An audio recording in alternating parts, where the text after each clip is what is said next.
Saya sering sekali mendengar komentar seseorang ketika melihat ada kelompok 212 yang kena masalah dengan bahasa yang sama, yaitu karma Ahok.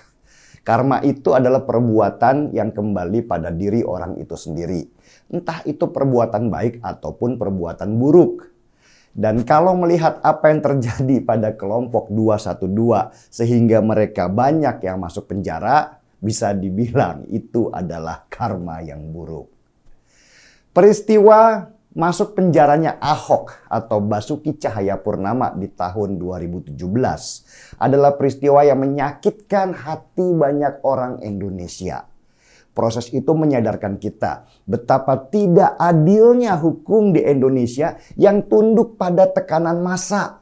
Ribuan orang pada waktu itu berkumpul di Jakarta, dimobilisasi oleh kelompok yang mereka namakan 212. Didatangkan dari daerah-daerah yang kebanyakan di Jawa Barat dengan satu tujuan, membuat kerusuhan kalau tujuan mereka tidak tercapai, yaitu Ahok masuk penjara.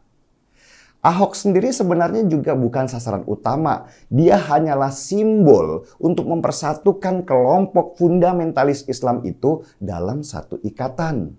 Narasi yang mereka pakai itu sangat rasis, yaitu Cina dan Kristen.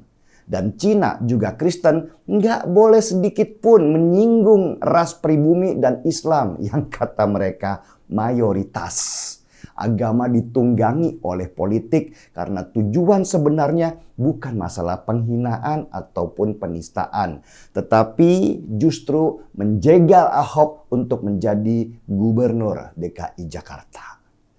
Sakit memang, tapi mungkin masuk penjaranya Ahok pada waktu itu adalah keputusan yang terbaik.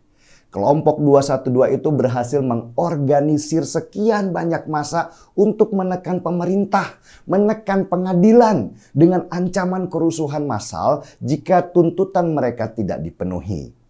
Ayat-ayat Tuhan dipelintir habis-habisan sesuai nafsu politik mereka. Kalau saat itu Ahok nggak segera diputuskan bersalah, maka terbakarlah Jakarta dan mungkin saja itu bisa menjadi picu untuk kebakaran lebih luas seperti kejadian di tahun 1998. Antara realitas yang terjadi di lapangan dengan emosi yang terjadi di ruangan itu berbenturan. Ahok jelas nggak salah, tapi dia divonis hukuman penjara. Yang memfitnahnya juga dengan memelintir kalimatnya, yaitu Buniani, juga diputus bersalah. Yang menang hanyalah 212, kelompok yang dibentuk khusus untuk menjegal Ahok menjadi gubernur DKI dengan memanfaatkan massa dan agama. Siapa saja tokoh 212 yang akhirnya masuk penjara? Oh, banyak. Mulai Rizik, Bahar, dan banyak kelompok 212 yang sekarang terpencar dan dihajar habis-habisan.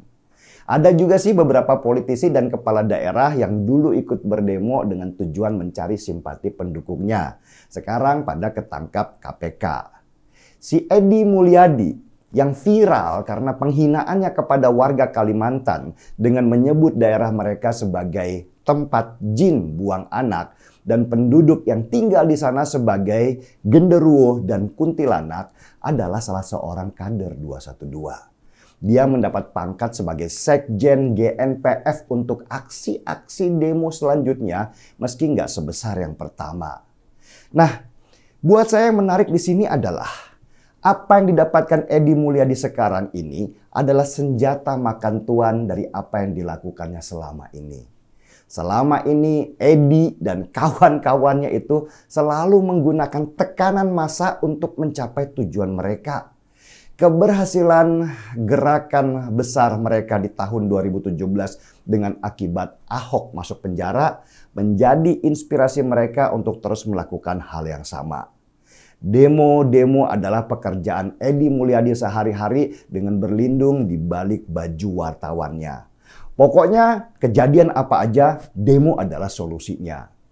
Edi Mulyadi itu tentu nggak nyangka kalau dia sekarang yang didemo oleh banyak warga Kalimantan. Dulu pekerjaannya si Edi Mulyadi mengorganisir pendemo, sekarang dia yang didemo. Dan demo terhadap Edi Mulyadi ini begitu kerasnya sehingga dikhawatirkan akan menimbulkan keonaran. Makanya laporan-laporan terhadap Edi Mulyadi sekarang langsung dipimpin oleh Bareskrim supaya kasusnya nggak melebar kemana-mana. Edi Mulyadi sekarang terancam. Dia kemungkinan besar akan masuk penjara karena tidak mampu menjaga lisannya. Lidah yang selama ini dia pakai untuk mencaci maki waktu demo, bahkan mungkin dipakai untuk memprovokasi pendemo saat ingin penjarakan Ahok, sekarang berbalik menelan dirinya. Apakah ini karmanya Ahok? Entahlah, buat saya karma itu biar urusannya alam, urusannya Tuhan. Apa yang kita tanam, itulah yang akan kita tuai. Tidak akan salah dan tidak akan berkurang atau bertambah. Hanya bagaimana caranya, itu urusan yang maha kuasa. Tapi yang jelas buat saya, semua karma itu adalah akibat dari sebab yang kita ciptakan sendiri. Seperti kasus si Edi Mulyadi ini. Lidahnya mungkin sudah biasa merendahkan orang. Lidahnya mungkin sudah biasa memfitnah orang. Lidahnya dia mungkin sudah biasa menzolimi orang. Dan sekarang lidah yang dia pakai untuk banyak keburukan itulah yang menjadikan dirinya sebagai korban. Edi Mulyadi menempati kuburan yang dia gali sendiri. Dan saya rasa kasus atau situasi seperti ini tidak akan berhenti di seorang Edi Mulyadi. Akan menimpa juga di pentolan 212 yang lainnya dengan peristiwa yang berbeda-beda. Dan seperti biasa, saya akan mendengar lagu yang sama di setiap peristiwa. Itu adalah karmanya Ahok. Seruput dulu, Edi Mulyadi. Nikmati hari-harimu dengan baik sekarang ini sebelum kamu harus masuk sel nanti.